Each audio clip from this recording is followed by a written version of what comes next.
се наоѓаме на последна 65-ка во сред село, во село Стајковци, местото во чија околина синоќа околу 8 часот 40 минути за жал беше пронајдено безживотното тело на 12 годишното момче кој исчезна на 6 август годинава за време на катастрофалното невреме. Со ова официјално бројката на загинати се искачи од 21 на 22. Дополнително се трага и по едно 16 годишно девојче кој исто така му се губи трага пред 3 дена за време на катастрофалното невреме. Мистерија останува како овие лица уште пред неколку дена не беа пријавени за исчезнати.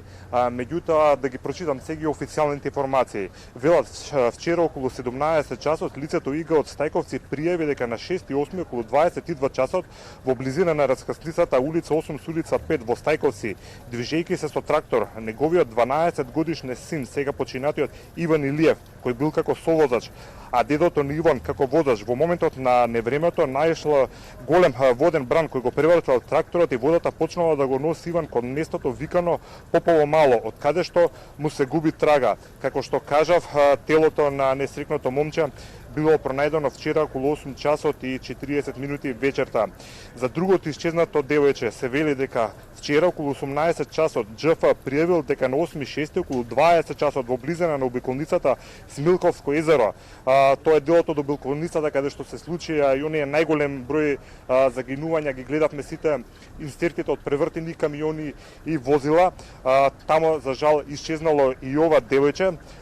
Вика сега починатиот Фуркан Фейзула, во кој како сопатник била неговата 16-месечна керка Ели Фейзула, во моментот на временски неприлики, односно невремето, наишло исто така голем бран на вода кој почнал да го носи возилото, од кога на детето му се губи секака трага.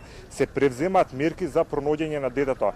Меѓутоа, Билјана, дозволи ми да кажам дека токму на овој дел на обиколницата во близината на Смилковското езеро беше можеби оној најголем нанос на вода, така што ако не е лесно да се заклучи дека ако можеше водата да носи камиони по 100-200 метри во околните ниви, можеме да претпоставиме колку далеко можело да биде и однесено 16-месечното девојче по кој што се уште се трага. Инаку, да ви ја пренесам на кратко и сликата од најпогодените села. Со еден збор е хаотично. Се уште не се донесени оние и не се направени оние основни услови за живот на граѓаните. Она што не недостасува е вода и можеби екипите на Црвен крст кои носат храна, меѓутоа сите други работи, она тешка механизација, пумпи за испомпување на вода и кал, тие се уште недостасуваат. Претпоставувам зашто и после 3 дена од несреќата се уште имаме улици кај што се недостапни. Секако вончовечки напори прават припадниците на Министерството за внатрешни работи и Армијата на Република Македонија, кои што со својата опрема помагаат оваа ситуација час побрзо да се надмине и да се нормализира. Да кажам дека се уште и нема вода, бидејќи екипите на ЕВН се на терен, меѓутоа кога се работи за поплави, треба да се исуши теренот, не само да се поправи електричната инсталација за они да можат да уклучат струја, бидејќи комбинацијата вода и струја може да биде многу незгодна и може да се предизвика, не дај Боже, уште некоја несреќа ако биде таа предерно уклучена кога се уште има влага. Ја тука на лице место забележав и представници од повеќе политички партии, односно противниците имаше и од власта и од опозицијата. Сите тие рамо до рамо со локалните жители пробуваа да испумпаат и да ги изчистат куќите од сите тие наноси на кал. Жителите викаат дека целата покуќнина им е комплетно уништена. Не може тоа да се поправат. Забележавме дека едноставно изнесуваат пред своите куќи и чекаат да поминат возилата на комунална хигиена или возилата на армијата, претпоставам, за таа покуќнина едноставно да ја земат и да ја однесат депонија. Меѓутоа успеав да разговарам и со жителите, како што кажа со пратениците кои од рано утро се тука на лице место. Они апелираат до сите граѓани дека она што е моментално најпотребно е жива сила.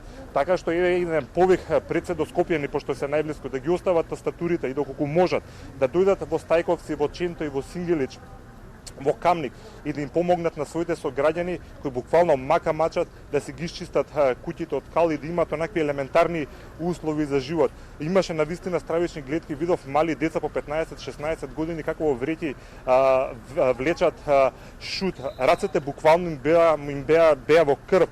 веќе 2 дена не се спие. Исто така со утрината слушав информација дека некои постари жители не можеле да го издржат цел овој притисок и целата оваа неизвестност која што вика дека веќе трае предолго. Неколку жители на овие села и доживеа и срцеви удари, исто така индиректно поради невремето ги загубија и своите животи.